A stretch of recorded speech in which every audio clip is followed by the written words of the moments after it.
Welcome back to my channel. जय श्री कृष्णा।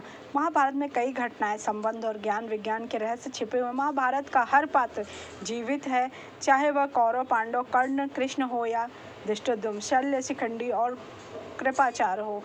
महाभारत सिर्फ योद्धाओं की गाथा तक सीमित नहीं है। महाभारत से जुड़े श्राप, वचन और आशीर्वाद में भी छिपा रहस्य, क्योंकि महाभारत का हर व्यक्ति रहस्यमयी था।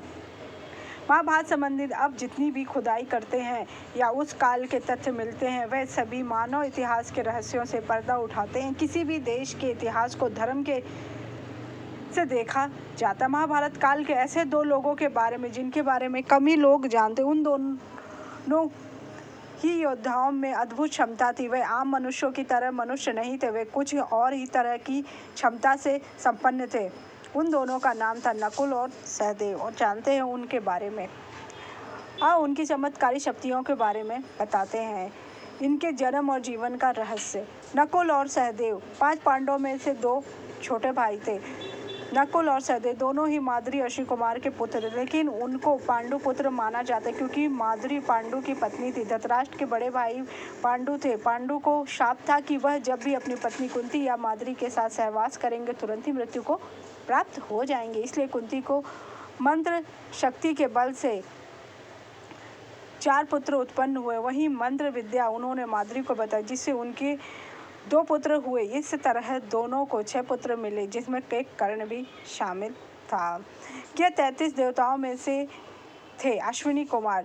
उनको अश्विनी कुमारों का जुड़वा पुत्र माना जाता है। पहले का नाम नाथसत्य और दूसरे का नाम दत्तस्त्र था। उल्लेखनीय कि हिंदुओं के प्रमुख रूप से 33 ही देवता हैं, 33 करोड़ नहीं। पांडु पत्नी माद्री के जुड़वा पुत्र में से एक नकुल और सहदेव थे। दोनों ही अश्विनी कुमारों के औसत और पांडु के क्षेत्रज्ञ पुत्र कहते हैं। मद्र नरेश के राजा शल्य नकुल और सहदेव के सगे मामा थे। मल्ल श्री राम के कुल से थे। शल्य कौरवों की ओर से लड़े थे। नकुल के नाम का अर्थ है परम विद्वान। उनके पिता अश्विनी कुमार की तरह ही नकुल ने धर्म, नीति और चिकित्सा में क्षमता हासिल की थी। मूल रूप से वे पशु चिकित्सक थे। नकुल ने यह शिक्षा गुरु द्रोण से ली थी। उन्होंने इसके अलावा अश्व विद्या और चिकित्सा में भी निपुणता हासिल की थी। अज्ञातवास के दौरान नकुल ने भेष बदल कर ग्रांथिक नाम से महाराज विराट की राजधानी में काम किया था। नकुल तलवारबाजी और घुड़सवारी की कला में पारंगत माना कहा जाता है कि वह वर्षा में बिना जल को छुए घुड़सवारी कर सकते थे।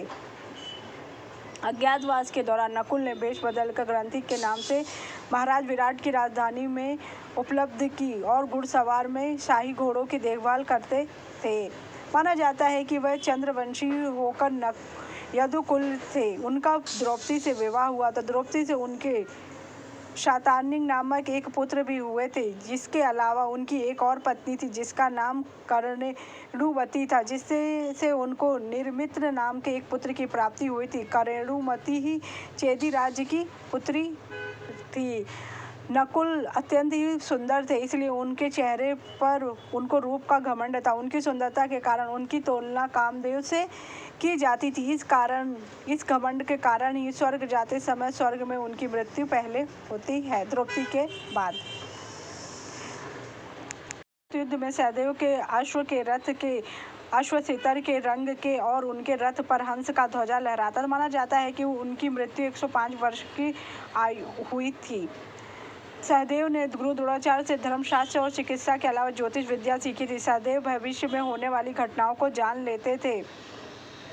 की 4 पत्नियां थी, द्रौपदी, विजया, भानुमति और जरासंध की कन्या। द्रौपदी से श्रुतकर्मा, विजया से श्रुतहोत्र पुत्र की प्राप्ति हुई थी। इसके अलावा इसके 2 पुत्र और थे, जिनमें से एक का नाम सोमक था। सहदेव के नाम से ही 3 ग्रंथ प्राप्त होते हैं। देव के धर्म पिता पांडु बहुत ही ज्ञानी थे। उनकी अंतिम इच्छा थी कि उनके बेटे उनके शरीर का मांस खाएं, लेकिन वह सिर्फ मांस का टुकड़ा लेके सहदेव भाग जाते और वह टुकड़ा खा लेते, जिससे उन्हें भविष्य में की होने वाली घटनाओं का ज्ञान हो जाता। पांडवों ने अलग अलग दिशाओं में जाकर अपने अलग अलग राज्यों का निर्माण किया था। अगर आपको मेरी जानकारी अच्छी लगी तो मेरे चैनल को लाइक कीजिए, सब्सक्राइब कीजिए, शेयर कीजिए। Thank you so much.